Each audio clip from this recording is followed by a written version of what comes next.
As of late, we've had quite a few 737 MAX aircraft models from Herpa Wings in Scale 500, but most of them, of course, mainly focused on airlines in Europe. But once in a while, Herpa also does look across the pond, and one of those models we'll look at today. Thanks to the great prices of the FMB shop, you can find a link to them in the video description below.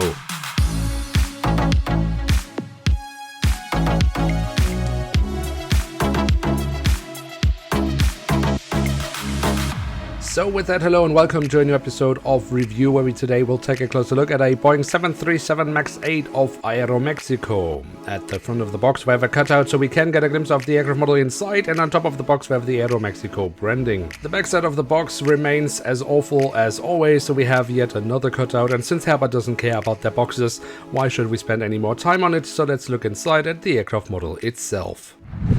And here she is, the Boeing 737 MAX8 in the current standard livery of AeroMexico. And how wonderful it is to be able to say that, because in my opinion Herpa makes just a few too many special liveries, or if we put it another way, they make far too few standard livery aircraft models, so it's lovely that they've started with a standard livery in this case.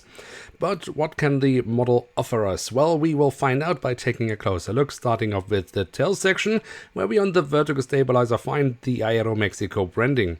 On top of the stabilizer we then have the last three letters of the registration code, and the full registration code of the aircraft we can find on the fuselage. Towards the very tail of the aircraft we then also have a bit of detailing around the APU exhaust, and when we take a look at the top of the fuselage we find a set dome. And while I do love that they have added such a set dome, what is a little bit of a shame is the fact that it is quite a bit oversized compared to what the real aircraft does carry around. But let's move on to the front of the aircraft following the red sheet line, and here we find the AeroMexico branding. We of course also have the Mexican flag. We have a few static ports and the SkyTeam logo, of which the airline is a full member. Underneath the cockpit windows we then have the aircraft type specification, and that leads us straight to the cockpit section itself. Here we have the cockpit windows with the window wipers printed on, but that's then all the printer details we find around here. But what I do like is the shape of the cockpit section. Herpa is always doing quite well with their 737 molds. The engine itself have been kept in this dark blue color from the AeroMexico color scheme.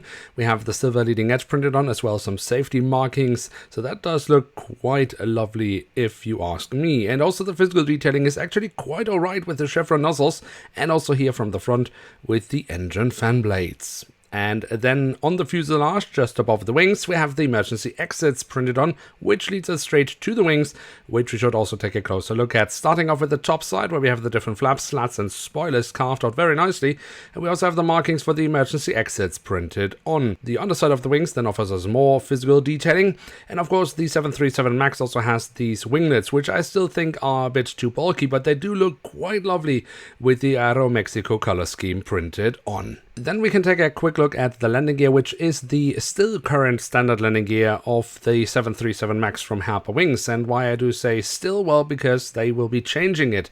At the moment it looks quite alright, but it is a bit too tall, and this is something they will be changing, but obviously they haven't implemented those changes on this aircraft model. And as always, we are of course also missing some printed details at the front landing gear. And we can find a hole in the fuselage for a stand, which is not included with this aircraft model, making it rather pointless. But at least it doesn't destroy any printed details in this case.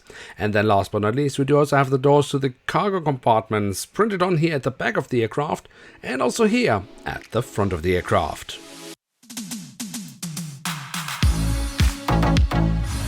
So there we have it, the Boeing 737 MAX8 and the current standard livery of AeroMexico in scale 1 to 500 from Herpa Wings. And what can we say about this aircraft model? So first let me praise Herpa for actually having produced a standard livery aircraft model. It's not that I have anything against special liveries, but I always prefer to first have a standard livery aircraft model before I decide whether I want to have a special livery as well. That said, what we have in front of us here is a distinctively average Herpa 737 MAX model. So we have all the things that Herpa does bad on the 737, like the too large set dome, the too tall landing gear, and the too bulky winglets. However, they are quite a bit saved by the livery, in my opinion, on this model. But we also have the things that Herpa does well with the 737 MAX. So for example, the engines I think look brilliant, and especially the mold is just fantastic. Now, as I mentioned, Herpa has announced to improve the height of the landing gear, to reduce that a bit, to make the aircraft look a bit more realistic. And I do very much look forward to future 737 MAX models from Herpa Wings,